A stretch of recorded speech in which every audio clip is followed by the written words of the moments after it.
I think what I decided early on was that I'm going to try and take the best live band photograph ever. Maybe not ever, but like I'm like I'm going to take like what inspires me and these photographers that are, maybe somewhat heroes, and I'm going to best them. I'm going to do better than them.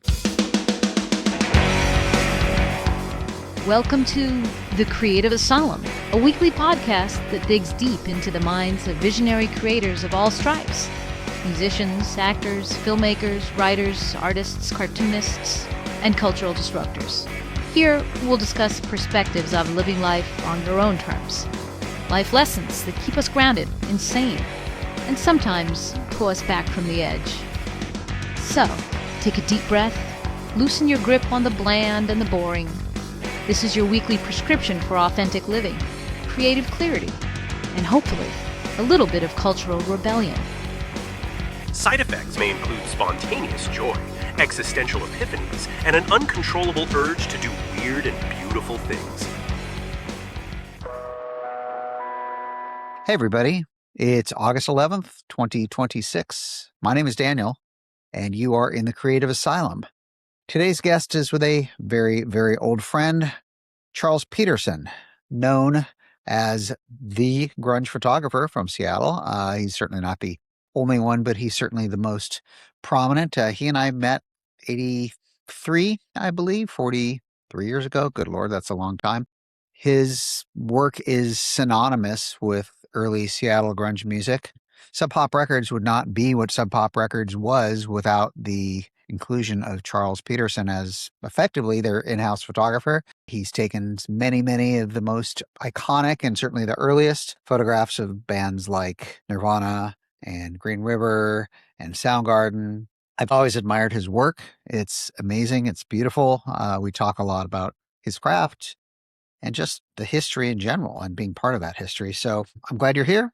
And I'm particularly thankful to Charles for taking the time to hop on board. So let's get over this conversation with Charles Peterson.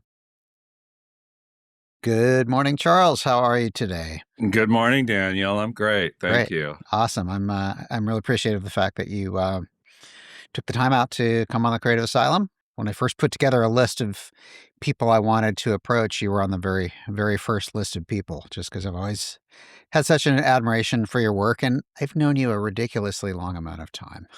Yeah, well, sorry it's taken this long, but here No, we it's are. fine. It's fine. Uh-huh. I was thinking about, I moved to Seattle in 1981, and I think I met you in maybe that year, or maybe it was like 1982, but it was early on. Yeah, it was probably 82 or 83. You were still living on Capitol Hill at that point, Well, I think. I was living in Bothell Okay. in high school. So Uh-huh. I graduated in spring of 82 from high school. And then started living did one semester that fall of 82 with Mark Arm in the dorms where I met Mark Arm. And then after that, yeah, Capitol Hill area for the most part. You had a apartment over by the reservoir, I think. Yeah, the Roosevelt, yeah. So what year was that? That would have been 83. Okay. First part of 83. And Tim Hayes was down the hall from me. Yeah. Okay. Well, that's when we first met, because I remember I used to go over, back in the days when we would bring records to each other's house and play records, and kind of miss that, Yeah, yeah. And I remember you turned me on to a lot of stuff. Most notably, I think, actually a guest that is going to be here, which is Colin Newman. Oh, okay. You were the one who first turned me on to Wire, which I am still grateful for. So, thank you for that. At that point in your life, like when you were in high school, were you already interested in photography? Yeah. So I got interested in photography from about the age of 7. Oh, wow. Okay. Yeah. And then when I started middle school, so that would be 7th grade, I was taking photography classes, but then also was doing like the newspaper and the yearbook, and did that all throughout high school. By the end of high school, I was actually not only the photographer for the yearbook, but the assistant editor as well. Okay. That's cool. Yeah, it was cool. I mean, it was, there was some selfish motivations in that we could just pretend like we were going to go do photo shoots and get hall passes, Okay. that sort of thing. We were punk kids Yeah, nonetheless. well, that's opportunistic, enterprising young gentleman, right? Yeah, it was, it could be a little frustrating when the entire football team is flipping you off as you're trying to take their group photo and hurling, you know, punk fag insults at you. Yeah. It being encouraged by the coach. Do you still have the photos? Because this I could be think I do. Yeah. good blackmail material now. Yeah. It's like, hey, what was the point at which you started like shooting bands? I don't think I've ever asked you this, which is kind of weird. I feel like I should know this. I mean, it just seemed a natural progression. I mean, I didn't really quite know what else to do with my photography Mhm. per se. And so, and always having been interested in music from a young age, Right. even just listening to the Paul Revere and the Raiders singles over and over again. And when they came out, that sort of thing. Mhm. I think sometimes people forget our age, but I try to forget my I try my best. But so and then having an uncle who was a few about 7 years older than me, 8 years older than me, Yeah. that I was a product of divorce around that time, so I was living with my grandmother, and then my uncle turned me on to, when it wasn't classic rock, it was just the rock that was coming out, Alice Cooper and Black Sabbath and Guess Who and all that. Right. All good stuff. So I had firsthand exposure to that. And then as I got into high school, then I discovered punk at one point. Yeah. It had been about 81, and sold all my Led Zeppelin records. you? And went out. Oh, yeah, totally. The kid down the It's like, street. screw this. Screw this. Like, this is, I went into Budget Tapes and Records in Northgate, and I was going to buy like a fucking Eric Clapton record or something. Yeah. And then I saw the Clash's first album on a rack, and I was like, what is this? Looks interesting. What is this? And I turn it around. I'm like, I'm so bored with the USA. Like, I'm going to check this out. And it was just all over from that point on. I remember that record just as a visual was like, hey, wake up. Yeah, totally. It totally was. Uh-huh. And I think that was part of what was so cool about punk, is just the whole visual language behind all of it. Yeah. Above and beyond just the music. I mean, the two are and inseparable. Then at one point, my mother actually she sold clothing distribution of like OP, Ocean Pacific, and Farrah jeans and things like that. So she decided to throw a party on a boat in Lake Union for her buyers. So she hired the Cowboys. Oh, wow. As the band on the boat. On the boat. Okay. On the boat. I think I was supposed to spend junior year of high school. And I was just totally blown away by these guys. Uh-huh. And so Ian Fisher and his manager, I can't remember his name, they lived in an apartment on Capitol Hill. And they said, well, come on over. We'll turn you on to some music. So I went over, and they just loaded me up with a stack of records. That's so cool. And a whole nother stack of melody makers and NMEs. And I borrowed them for way too long. But I did tape everything. So it was like, the Clash, the Specials, etc., you name it. So that was a really great education. Also, just visually seeing these NMEs and melody makers, the photography, was so impressive. And that was a big inspiration. There was also, I had some sort of book of photos called Punk out of the English scene. Yeah. And it had, all the classic images. So come college, meeting Mark Arm and Kim Thale and Bruce Pavitt and all these people. Right. It just was in the metropolis happening and whatnot. It was just, inspiring to go out and take photos. It was so pivotal that, and Yeah. And the fact that none of us really had any sense of that something was happening or brewing. Oh no. And I kind of wish we did a little bit more. Like somebody had just poked us, like, stop chasing that girl and go take photos, or go do this, not that. Like, little less partying, little more working. I guess, but you're in your early 20s. I mean, aren't you supposed to be chasing that Well, yeah, girl? but I also think that it's also just that freedom that we were given, to work or not work, or just experiment. We weren't beholden to powers. I think that if I had just was like suddenly like at that point like working for a publication where I needed to, get this accomplished in a matter of time, deadlines, I wouldn't have like played around so much and developed my style the way that I did. Right. What was the first band that you like shot as a formal thing? Like, I'm going to shoot this band.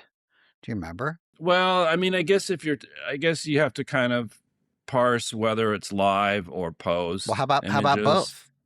About both? Yeah. Well, my very first live show that I shot was actually when I was still in high school or early high school. Was the Heats at the Seattle Mural Amphitheater, and I was incredibly disappointed with my results. Just they didn't turn out the way you'd hoped they would? No, it was not like what I saw in the NME. It was like, here I am, like it's the middle of the day at the Seattle Center. There are a million, like I'm standing back in the crowd. It was still had the moat at the time, and I was using a lot. No, it was just like, okay, yeah, I'm just going through the motions here, making a photo that represents that I was there. You're learning. I wanted it. I'm learning, yeah. So I think after that, Feast maybe. Wow. I know the very first thing that I had printed was a photo of Feast that I think they may have just Xeroxed it. Maybe it was offset, but they put in their cassette tape box that they released. Was that when they were still Feast of Friends, or they had changed their name to Feast by that point? Oh boy, they might have been Feast of Friends. Actually, I think I know the cassette, and I think that was Feast. Yeah, it's a little black box, very with their gothic logo kind on of it, logo, embossed. Right? Yeah. I think that's Feast.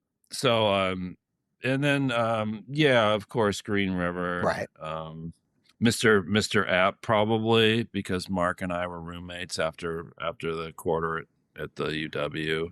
At what point, like when you were shooting bands, or was there a point, or was it just more organic? Like, did you at some point arrive at this place where you're like, I think this is what I want to do, like professionally? Did you have that thought at some point where like you're not just doing it for fun, but you want to make it your career? I think I had that from early on. I mean, from the get-go. Yeah. I mean, and that's why I was pursuing a BFA in photography at college. Yep.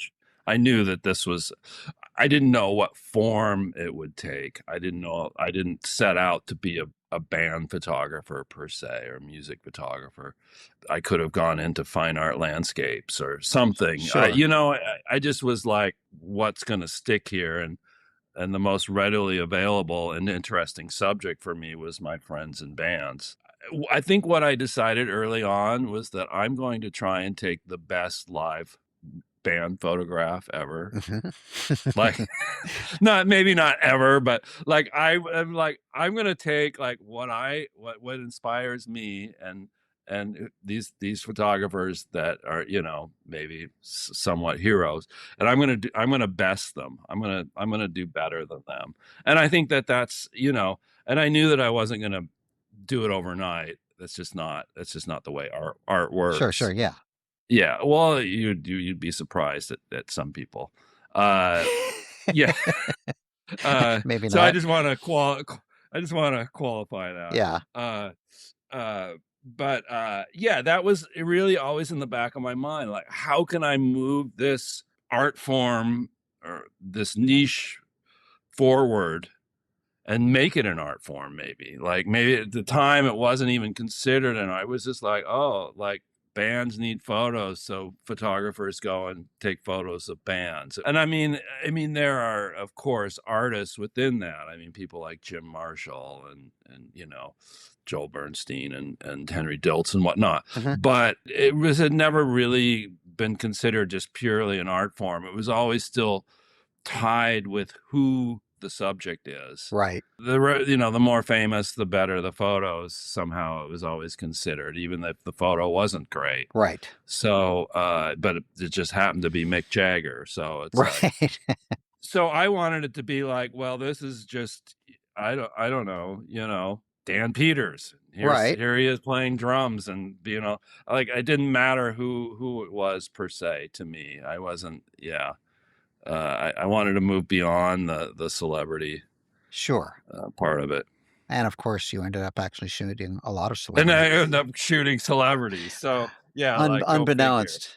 But I probably would have done, like I said, I would have done it differently if I had probably known that they were going to become what they were. Right.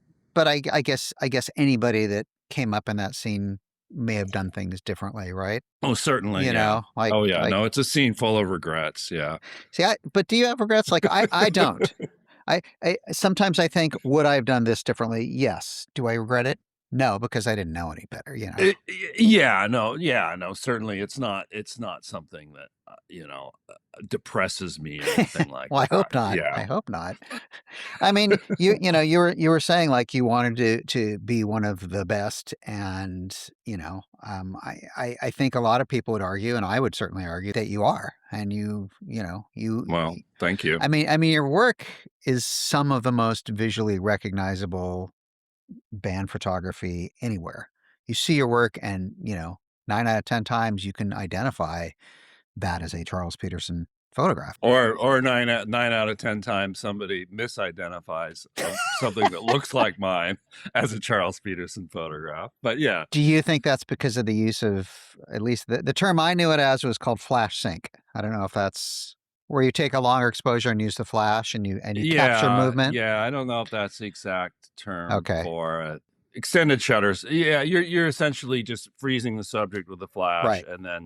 and then using the shutter speed to blur the ambient light that's existing there. At times I would take it to the extreme, and then sometimes I would pull back some. I was talking about this recently with somebody, and they were like, "Oh, well, that can be a Charles Peterson photo because it's in focus, or it's not blurry or something." But I think part of what I did was, like, early on, the photos were quite blurry and crazy, and I had long shutter speed, and in many cases unusable by the bands, or not wanting to be used at that time because there were still egos, like, you can't see my face. Bands, egos, what? What? Whereas, with 30 years down the road, those Yeah. are some of the most, impactful dynamic images, actually. And what I consider more my art. Mhm.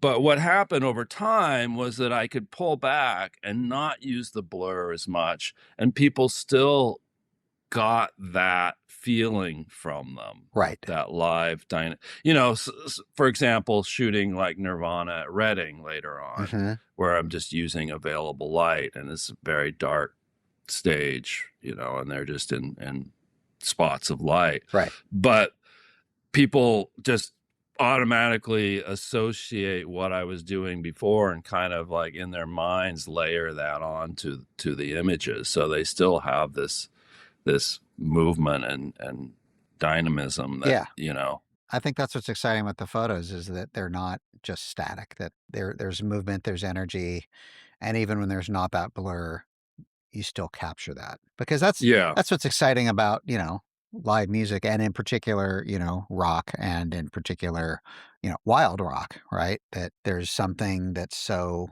almost intangible, and if you can capture that through a visual medium, that's a pretty amazing thing. Well, I call it taming the chaos. Yeah, I like that. Yeah. I'm a real big fan of imperfection, or perfection via imperfection. So yeah, so it's a weird thing to grasp. I prefer just letting whatever the camera happen. There's a difference between taking and making a photo. Okay. Using a camera. Gary Winogrand, the classic street photographer from the 60s, sort of coined this. And he said that with a Leica M, where you're just sort of staring through this piece of glass viewfinder, you're not actually looking through the lens or anything. Right. And it just gives you sort of these average frame lines. And so that is just taking a picture. The camera is this dumb object. You can hold it away from your eye. You can just do whatever. Whereas when you start to get into an SLR with long lenses, you're more designing or making the photo, because you're only seeing what is in that camera as you look through the viewfinder. Right. So often I was just holding the camera away from me or over my head, and then my light in my other hand, and so I could sort of get unique, more natural light coming from an angle or up above, or and diffused as well. I remember actually, I mean, I think you and I probably were at dozens, if not hundreds, of the same shows, like in the 80s in particular. And I remember very often, amidst all of that chaos and excitement, you always very often being one of the people in the crowd with your camera and with your flash and your camera. Mm-hmm. And I remember very often kind of being, I was often kind of off on the side of the stage because I like watching bands from there, especially if I can watch the drummer. But it was also a great place to watch the crowd. And one of my favorite things of yours is those crowd shots you've gotten over the years. But I remember also always watching you. And at some point my attention would go to you and watch you taking photos and sort of experiencing that through your art. And being kind of fascinated because and particularly being fascinated by what you just described, where you weren't necessarily looking through the camera, where you would be holding the camera and the flash and trying these different things and kind of going, that's really exciting. And, knowing that you had something in mind, but not knowing how these various shots were going to turn out until you get to go into the darkroom. Yeah, and my craft surrounding that process was sophisticated, was more, that's my Ansel Adams part. Okay. Was the craft surrounding it. Yeah. The actual taking and making of the photographs, I don't know. That was just, my punk kid part of it. So, like, what is that mental process when you're in the middle of doing that? Like, how would you describe it, or would you? For me, a large part of it is getting lost in the music. Mm-hmm. I tell young photographers 3 things. You need to bend your knees. Okay.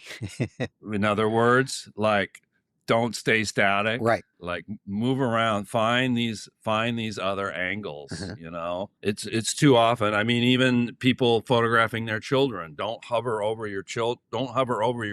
Uh-huh. Get down to the floor, Right. onto their, Like at their level.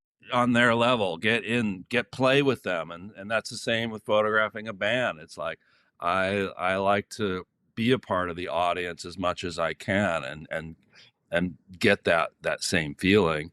I also say, look behind you, because sometimes it's not just, don't get so focused on the lead singer that you're forgetting about, like, the coolest images are actually the audience behind you or whatever else is going on. That shot right behind your head with Kurt flying through the air, and then that enormous audience is, perfect example. Yeah. And if I hadn't, if I just stayed focused on Kurt, who was just, a couple feet to maybe 3 or 4 feet to my right, then I wouldn't have gotten that image.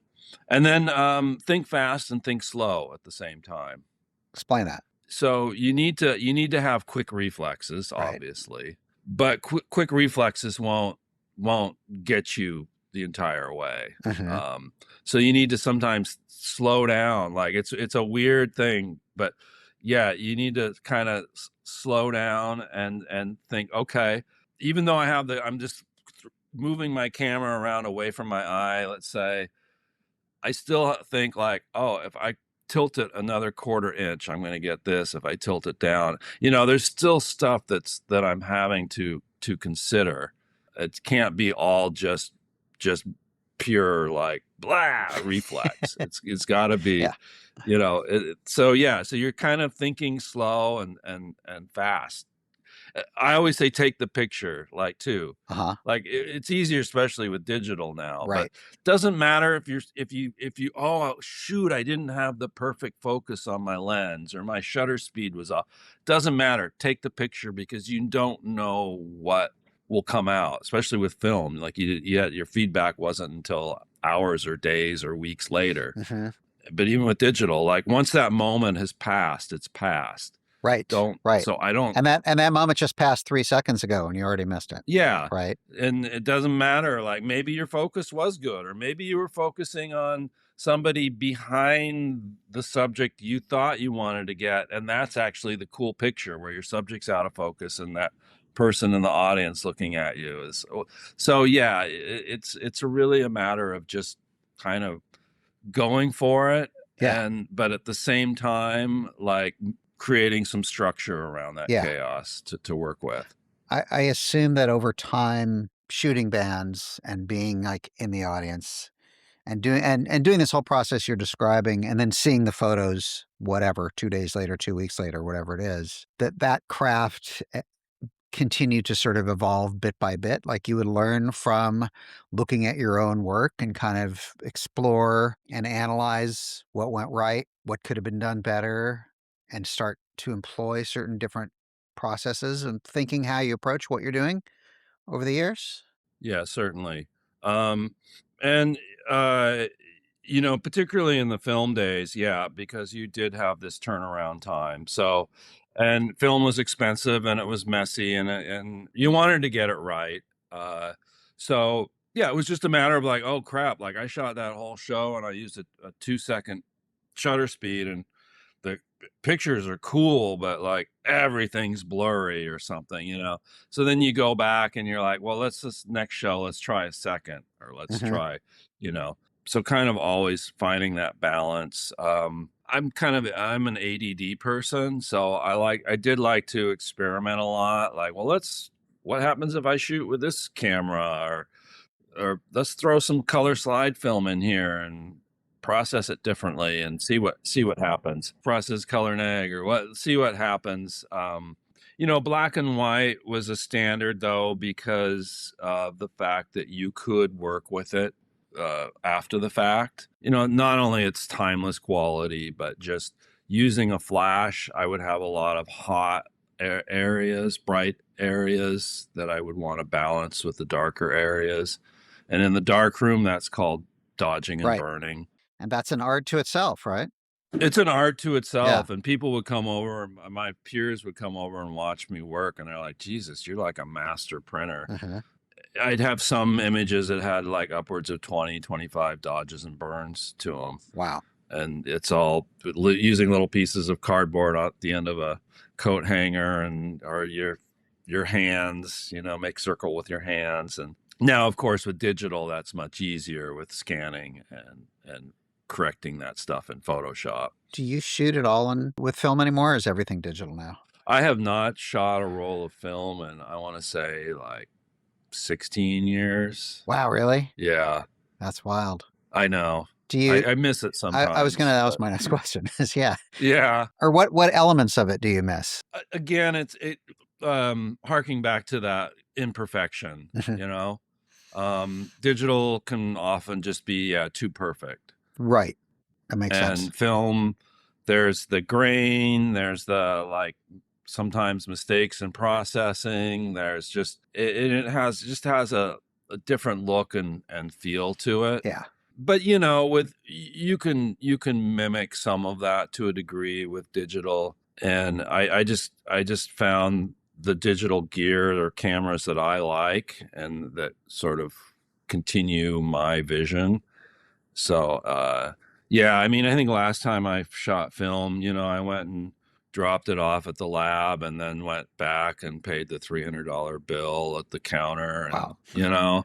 And then was looking like, Jesus, there's just really nothing here, yeah.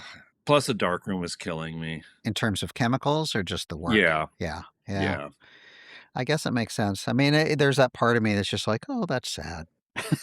Yeah. Oh no. I mean, yeah. In the same way that I go, oh, I have a sadness for like, remember what it was like before we had the World Wide Web and email and iPhones, and there is a part of me that does miss the simplicity and relative slowness of time then versus now. Yeah. Which is interesting because now we're older and we should want it, more slow and everything's faster. But Yeah. It's kind of the same thing of like, fanzine culture doesn't really exist anymore the way it used to, and like college radio doesn't have the same role now that it used to. And it's not necessarily to say it's bad, but you kind of have to accept change, I suppose, Yeah, no, for sure. And at the end of the day, for me, it's all about editing too. And I mean, the ironic thing with people shooting film is that they all scan it anyway, for the most Right, part. right. So yeah, it gives you a little different look, but it all just gets kind of dumbed down by the time it hits the internet. Yeah. Yeah, and nothing 600 DPI on the web anyway, right? Yeah. So, but really, it's a matter of editing, whether you're shooting film or Sure. digital. So often I'll have I want you to look at my photos, and then they'll send me like 150 images. I'm like, no, send me like your 5 best. Yeah. That really means something. Right. Yeah, that Yeah. it's like, no, stop that now. Yeah. So, Yeah. so this makes me think of something that I've actually thought about specific to you, and I don't know why this particular thought for years, because I know at some point you started like cataloging everything. Mm-hmm. At what point did you start going through the archives, and what was that process like, and how long has that taken you? Because I'm assuming now it's part of a whole process when you have new stuff and it's part of a whole system, but Oh God, no. no? Well, people come into my office and they're like, "Oh, you look really Yeah. organized," and I'm like, "Oh man, no, just don't look under the hood, Okay. please." That closet door needs to stay closed. Yeah. No, I mean, I have a like if I had to go find skin yard Mhm. necks, I could do it right now.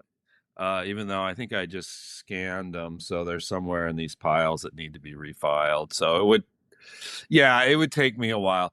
I have an okay system. Mhm. It's got to get better. Like it's what keeps me up at night. Like I only have maybe 20, 25 years left if I'm lucky. So, Oh, I uh, thought you meant 20 to 25 years of photo left to catalog. no, me, like, Yeah, to deal with this shit. same boat. It's every photographer's nightmare, really. What happens afterwards? I mean, if you're lucky, you got like, you have some progeny that will take it on. I'm not sure mine could kind of care Do they less. have any interest in photography, your kids?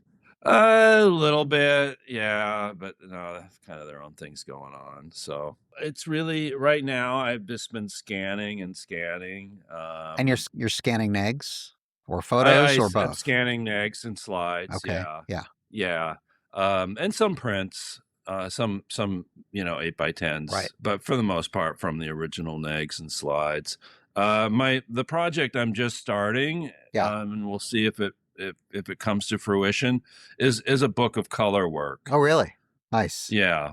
The way I'm editing right now, it's not just music. It's Mhm. not just music photography. It's color from everything Right. that I've done. Right. From travel to landscapes to my kids to just other musicians outside of the grunge scene, like journalistic work, etc. But the sort of the thread is color. Mhm. And what does color mean? Not necessarily, oh, here's an unpublished photo of Kurt Cobain. It just happens to be in color. It's not that. That's too easy, Well, I remember there was that whole series you did. Was it Vietnam or was it Thailand? Vietnam and various other places in Southeast Asia. Yeah. Because there was a whole quality of those photos that was pretty remarkable and Thanks. Yeah. so different, and I had that one print for a long time and eventually sold it, and I kind of regret it, but I sold it to a friend, so that's cool. Oh, nice. It's because I have 90 some odd pieces of art on the Yeah, walls, and I have know. 60 some odd pieces in frames stacked up I'm just I like, know it gets I hard. just need to like lighten the load, and I Yeah. hate to do it sometimes, but I'm like, otherwise I'm just storing stuff, Yeah. and Yeah. well, when is that presumed to come out, the color book? Who knows? Do you know Who who's knows? going to put it out? No, but Michelle, who at Minor Matters, who did the Nirvana book, Mhm. is interested. She's interested in the work. So, We'll see. Right now, I'm just going through printing. I've got one of these little Canon 4x6 printers, the selfie printers, Yeah. which are fantastic. I started making 8x10s, 8.5x11s with my big printer, which you have to feed a sheet at a time. Mm-hmm. And then I realized after like 25 prints, I was like, uh-oh, I'm out of table room to even look at these things. Right. So I reverted to the 4x6s, and that's when I started spreading them out and coming up with these very interesting combinations. For example, the first one was a live photo of L7. Mm-hmm. I think it was almost a double exposure because somebody else's flash went off. Oh, and cool.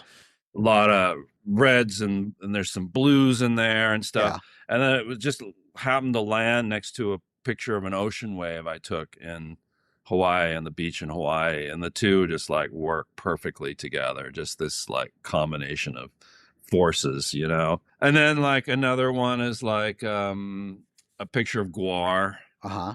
One of the guys in Guar, he's like got his arm up like this with the microphone. And then the photo I have next to that is a whole flock of crows at sunrise with the orange sky behind them. It just somehow just like that, like it makes sense. It makes sense. It's like, oh, it's just like this like own little sort of Game of Thrones suddenly. Like, yeah. I just love that whole thought of juxtaposing images that you wouldn't typically position next to each other. Yeah. And really just taking the whole thing as something more than the two images as individual images. Yeah, and of course the thread is color, so it's very important. Yeah. If the image, if you go like, well, that would probably be better in black and white, or that could just as easily have been done in black and white. Then I don't care how great or important of us the subject is or whatever, it kind of gets rejected for this project. And I think one thing that I'm liking is that there's going to be a lot more women and people of color in this than in any other, grunge book could ever possibly. Yeah, it's not just a male sausage fest. So. Grunge had a lot of sausage for sure. I did, yeah. And it's very sausagey music for that matter. Yeah, it was a sausage factory for sure, yeah. If you're enjoying this conversation, please make sure you hit that follow button so you never miss an episode. If you're watching on YouTube, please like this video, leave a comment, and if you haven't already, please subscribe. It's the quickest way to grow our channel, and it's absolutely free. You can also subscribe to our other channels on social media. Check out our Instagram at Creative Asylum CA, that's the letter CA, or on TikTok at The Creative Asylum, that's all one word. Our website is thecapod.com, and our Facebook profile is the same, facebook.com/thecapod. All right, back to the episode. One thing, I remember talking to Bruce about this a long time ago, and I've talked to him a few times over the years about this, and something I've always really admired about Bruce and Sub Pop, and in particular just the focus of vision that Bruce had about the label. And it's the whole idea of he took Motown as a template, and he took Blue Note as a template. And the idea with Motown was, and I think yeah, he may not have talked about this, but I also think you can throw Sun in there as well. Sun Records. Okay, sure, yeah. Sam Phillips thing, that sort of that consistency of artist and design. It's sort of the same as Motown. So yeah. So you know what I'm talking about. Like the idea that Motown had a musical aesthetic that was consistent throughout. Yeah. And that Blue Tone had a very specific visual consistency, both in terms of photography and design. Yeah. And I guess with Sun, it's sort of combining those two as well. But I always just so admired, like thinking about it well in advance, like I want there to be these through lines of consistency musically and visually. And, you were the visual component of all that early stuff and all your photography. Do you remember, did that whole thing just kind of come together organically? Did Bruce at one point said, "Hey, I have this idea. What do you think about this?" Like, Yeah, Mark introduced me to Bruce. Mark Arm introduced me to Bruce. I'd been taking pictures of Green River, right? and when Bruce went to put out that Green River EP, Mark had a few photos, and the one that ended up on it, in the sort of, he's crouched under the front part of the stage at the Vogue with this, a slip and his silver sequin tights on. But anyway, Mark was like, God, look at these photos of my friend Charles. And I remember being in Bruce's apartment, and Bruce just like, oh my God, like, and, just taking the photo and literally turning in circles kind of thing. And like, I want you to like photograph all the bands and be on all the records. Really? And he was like, literally said something to that nature. Yes. Of course, I wasn't on everything. I mean, that's kind of No, but I mean, in those first several years, you were on the vast majority.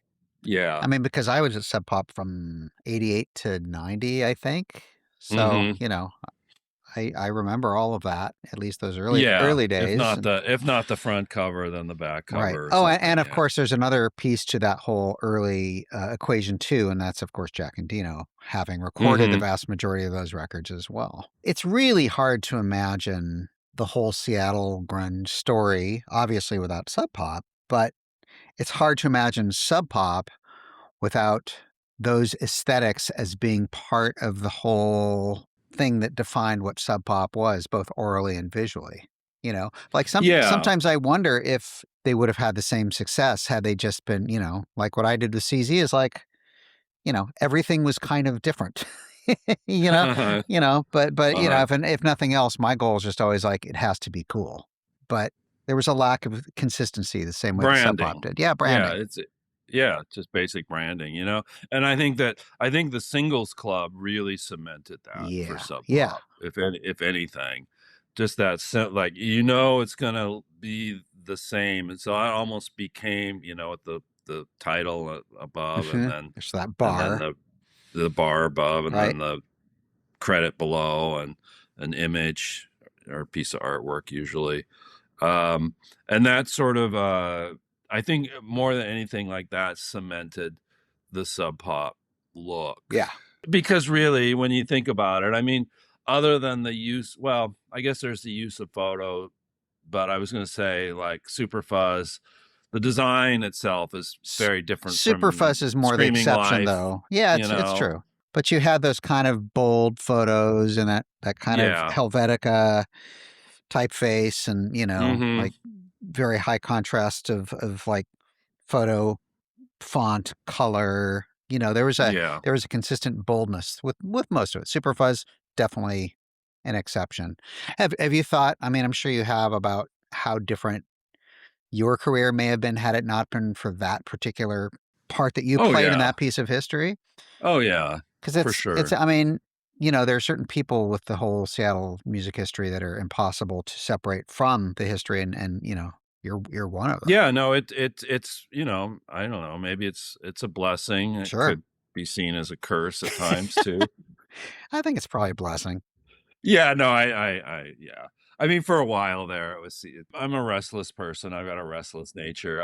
I actually, in the midst of it, I don't know, I got a hair up my ass, and I actually applied to a master's program in Savannah, Georgia, at the art school there, and I got accepted. And then I was like, oh fuck. Well, A, like, how am I going to pay for this? And B, like, what the hell am I doing? Like, this whole thing is blowing up around me, and I want to just like disappear and take like artsy photos of the swamp or whatever. I don't know. What year was that? I want to say it was about 91, 92, right around there. Yeah. There was nothing happening in Seattle in 91. Oh no, nothing at all. Yeah. It was so dead at that point. I think that's kind of awesome. But you didn't go. I didn't go, no. That's probably a good thing. Yeah. Yeah, probably. Yeah. Yeah. Wow. Well, And I'm assuming you haven't done any more schooling since then. You're just kind of No, doing your no. craft.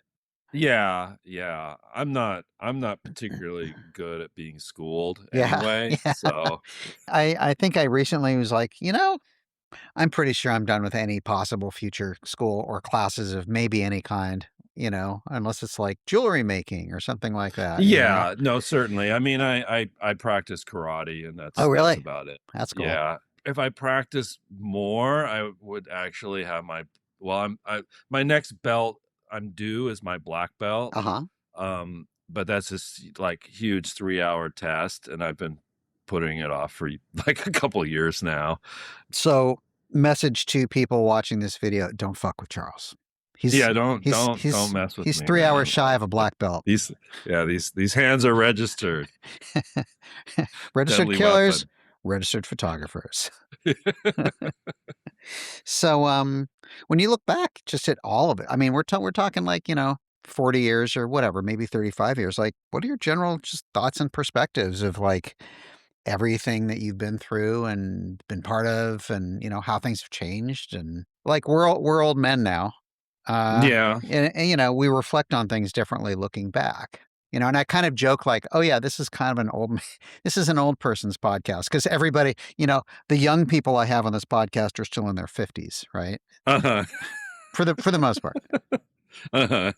But I'm realizing Yeah. there's a whole bunch of us out there, and there's an audience for what we're doing right now. I mean, of course, there's things that we do differently, Uh-huh. and that goes back to the regrets thing. Uh-huh. I don't know. I guess maybe you can separate it out of a regret from just like, oh, I've learned since then. Right. I would have been photographically pursuing more stuff off stage, Uh-huh. for better or worse. I probably would have had kids earlier if I was going to have kids at all. I'm 62 with a 14 and a 17-year-old. It's not quite Al Pacino, like, not quite Al Pacino material Well, yet. thank but God. yeah. So I mean, I don't know. There's just, yeah, it's so hard. I'm just really proud to have been a part of it, though. Yeah, For absolutely. sure. Or, to have made my mark in that way. Well, I mean, it's a full-blown legacy. Almost a household name. Yeah, I think in these circles, absolutely. You have an amazing and immense legacy, and you've captured such a key part of music history that, without you, we wouldn't have most of this. I mean, you talk about regrets, and I get it, but I think of it just in terms of we all do these things in our 20s, and then later we look back and go, yeah, I probably could have done more, right? Mm-hmm. But I've always been amazed with the whole Seattle scene at how many people actually did how much stuff. There Yeah. were so many people in bands, and maybe that's common for most cities. But the other thing that really stood out to me is there were so many people in bands actually recording their music, because Mm-hmm. there's so many scenes where there were bands that never recorded, so it's just lost to history. But it seems like the vast majority of all the bands in Seattle at some point recorded. And there were several photographers. I mean, you're the most prominent. Oh yeah. But No, we had a whole a lot of cadre of great photographers. There was. photographers. I just feel like there was more going on, or more people for whatever reason that were actually engaged, even though they were partying and chasing that girl. They were also doing those things creatively. Oh yeah. And I'm not sure if Yeah, that yeah. if there was something special going on in Seattle where more people were driven like that, or not. I mean, just get down to the nitty gritty. Living was a lot cheaper, for one thing. Yeah, for sure. A lot cheaper. Like ridiculous sometimes. Especially compared to Seattle now, or anywhere on the West Coast, actually. And then even then there were times like I'd be like 3 months in arrears on my like $200 rent. Yeah. It didn't really matter. Like, cause Right. like kick me out. I'm gonna go find another Right. $200 apartment or room in a house or whatever. Uh-huh. Yeah. So I think there was a little more freedom, and not being so pre Nevermind, not being so beholden to the industry, and just just it was kind of like a big art scene. Yeah. when my ex Susanna, when she first came over from England when we were dating, and this would have been late '92, I guess. Uh-huh. And I was living in that apartment there at 11th and Howell by the reservoir. Mm-hmm. And I said, "Well, Sue, let's walk down. Let's just walk down Pine to downtown." So we walked down Pine Street, and I think at one point she started counting how many people I said hello to and met, Uh-huh. and it was like over 20 just on this like casual walk Right. down. Right. Yeah. And so, yeah, it was really a much more tight-knit scene to a degree where everybody kind of knew everybody. And it wasn't necessarily other musicians. It was, people with clothing stores and, guys, gay DJs or whatever. It was just like artists and writers, and It was very communal, right? very communal. Yeah. Yeah. It's true. Yeah. I mean, that's kind of my big thing is always like pre-major labels, post-major labels. And in my mind, the biggest difference of what was changed was that sense of intimacy and that sense of community. And that just kind of, once there was like tons of money pouring in, I felt like that all kind of dissipated. And that was the thing I always kind of missed, and kind of regretted. Yeah. That was my regret. I've always kind of joked that the proliferation of festivals has been sort of the death knell of rock and roll in a way. So you're not going to be going to Coachella anytime soon? No. I mean, I get it. I understand. And of course, festivals are long. I mean, they go back, decades before. It's more like the Ballard Seafood Festival kind of thing. This is like West Seattle, like every neighborhood now has their festival with a pretty decent headlining acts and all this huge lineup. It just was not a thing back in our time for the most part. Yeah. You had to go, suffer through Skid Row or something to see your band. Yeah. It was part of it. It was that part of that.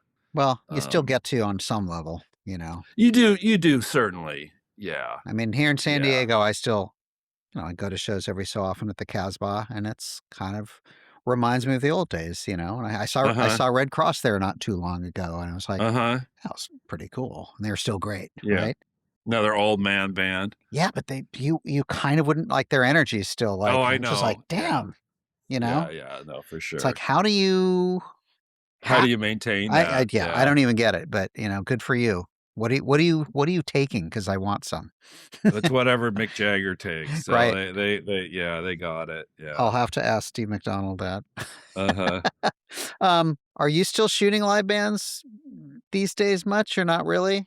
Not so much. More just on my own recognizance. Okay. It's like I like to occasionally, go out to Easy Street, and take some photos. But it's different.